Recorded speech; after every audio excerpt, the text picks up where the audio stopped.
చేసే పని గది కానీ 3 నెలలు అయితే అసలు ఎస్ఎల్బీసీ టన్నెల్ మీ కమిషన్ల ఆరాటంతోని మీ కక్కుర్తితోని ఏదైతే కూలిపోయిందో ఇంతవరకు అందులోంచి శవాలను కనీసం తీసే దమ్ము లేదు.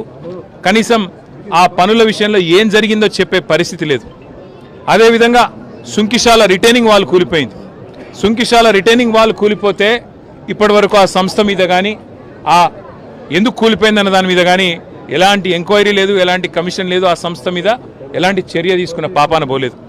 వట్టెం పంప్ హౌస్ మునిగింది కాంగ్రెస్ వచ్చిన తర్వాత, ఇంతవరకు దాని మీద చర్యలు లేవు. పెద్దవాగు ప్రాజెక్టు 2 సార్లు కొట్టుకుపోయింది, దాని మీద చర్యలు లేవు.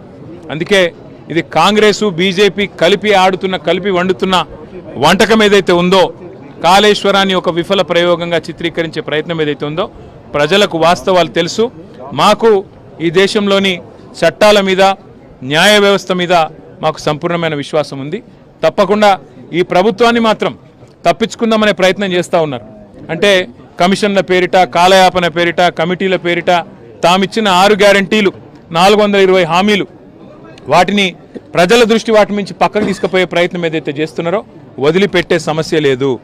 ఎప్పుడు ఇస్తావు నెలకు 2500 అని రాష్ట్రంలోని 1,68,00,000 మంది ఆడబిడ్డలు అడుగుతూనే ఉంటాం. అట్లాగే ఎప్పుడు ఇస్తావు తులం బంగారం అని ఇవాళ పెళ్లిళ్లలో ఉండే ఆడబిడ్డల తల్లిదండ్రులు అడుగుతున్నారు, వదిలిపెట్టం. ఎప్పుడు ఇస్తావు 4,000 పెన్షన్ అని చెప్పి ఇవాళ రాష్ట్రంలోని పెద్ద మనుషులు అడుగుతున్నారు, వాళ్ళ తరపున అడుగుతూనే ఉంటాం. అట్లాగే ప్రతి ఒక్క హామీని అమలు చేసేదాకా వదిలిపెట్టం.